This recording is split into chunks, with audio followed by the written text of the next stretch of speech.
হেই বন্ধুরা, আবার ওয়েলকাম করছি আমার একটা ছোট্ট ভিডিওতে।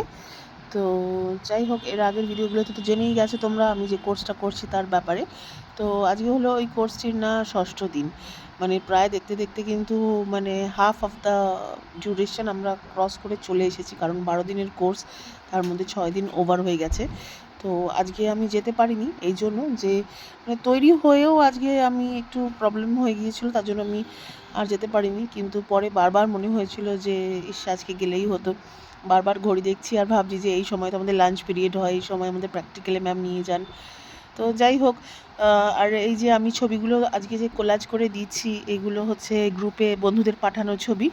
তো সেখানেই দেখেছি যে আজকে সাউথ ইন্ডিয়ান সব ডোসা, ইডলি, কার্ড রাইস, উত্তাপাম এবং সাম্বার আর অন্য চাটনি, তার সঙ্গে এই যে দেখো মহারাষ্ট্রিয়ান যে জনপ্রিয় স্ট্রিট ফুড যেটা বড়া পাও, আর আর একটা দই বড়া, এগুলো বানানো হয়েছিল এবং খুব সুন্দরভাবে ম্যাম দেখিয়েছেন। এবং সত্যি কথা বলতে কি, ম্যাম শুধু এগুলো দেখানো নি, এর সঙ্গে সঙ্গে ম্যাম না এ তৈরি করার যে মশলাগুলো, মানে রেডিমেড মশলা এখানে কোনোটাই ইউজ হয় না, সবই এই মশলাগুলো এখানে ম্যাম সঙ্গে সঙ্গে তৈরি করে দেখান।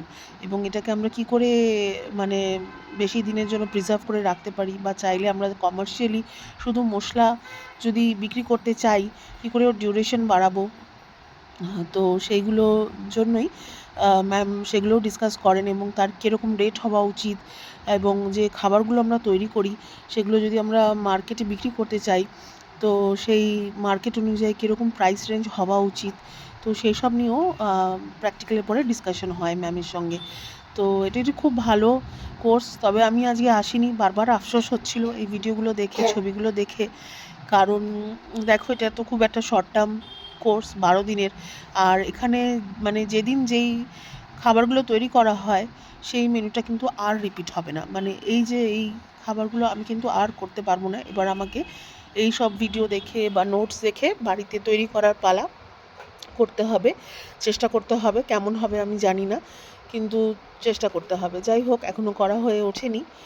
আর এখানে ম্যাম খুব ভালো করে বোঝান, যেটা আমি আগেও বলেছি যে ফ্যাকাল্টি মেম্বাররাও ভীষণ খুব ভালো। কারণ এখানে অনেক সময় কী হয় না, আমরা হয়তো ইউটিউব দেখে বা এর তার দেখে শুনে অনেক রকম রেসিপি ট্রাই করি ঠিকই, কিন্তু মাঝে মাঝে ফেল করে যাই, মাঝে মাঝে সাকসেসফুল হয়। যেরকম আমারই তো ঢোকলা মাঝে মাঝে খুব ভালো হয়, খুব স্পঞ্জি হয়, টেস্টি হয়, কিন্তু মাঝে মাঝে আবার শক্ত ইটের মতন হয়ে যায়। বা এই যে ডোসা সবসময় যে তাওয়া থেকে ছেড়ে ওঠে তাও হয় না। তো এইসবই ট্রিক্স ম্যাম শিখিয়েছেন, খুব ভালো করে বুঝিয়েছেন যাতে ফেল না হয় কখনোই। এবং এইসব যে দেখছো আজকে ডোসা ইডলি বানানো হচ্ছে, এর প্রস্তুতি কিন্তু 2 দিন আগে থেকেই শুরু হয়েছে। কারণ একদিন চাল ডাল ভেজানো হয়েছিল, আর তারপরে আরেকদিন ওটাকে পেস্ট করে সেটাকে পুরো 24 ঘন্টা প্রুফিংয়ের জন্য রাখা হয়েছিল। কোনো কিছুই আমরা বাড়ি থেকে নিয়ে আসিনি করে রেডি, সব কিছু ইনস্টিটিউটেই হয়েছিল। আর এই যে ম্যাম দেখাচ্ছেন, দেখো খুব সুন্দর করে বুন্দি তৈরি করাও শিখিয়েছেন আজকে। আর এই বুন্দিটা আমার শেখার খুব ইচ্ছা ছিল, আমি একদম পারি না করতে। তো ওই ঝাঁঝরা দিয়ে ওই টিপ টিপ করে ফেলাটাই ওটা আমার জানার খুব ইচ্ছা ছিল। যাই হোক, আজকে আমি মিস করে গেছি, খুব ভয়ঙ্কর একটা মিস ছিল এটা। তো সত্যি কথা বলতে, আর এই যে দেখো ম্যাম ব্রেড তৈরি করে দেখাচ্ছেন। আগের দিন আমরা বানিয়েছিলাম না পাওভাজি বান, তো আমি বলেইছিলাম যে ম্যাম কী করে বাড়িতে বান তৈরি করা যায় সেটাও দেখিয়েছেন। আসলে আগের দিন তো সময় ছিল না, তাই ডো প্রুফিং করতে রেখে আমরা চলে গিয়েছিলাম।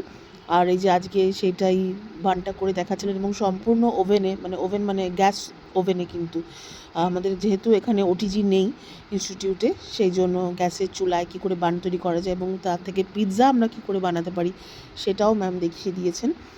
তো এই কোর্সে যারা জয়েন করবে তাদের বলি যে মিস করাটা একদমই উচিত নয়।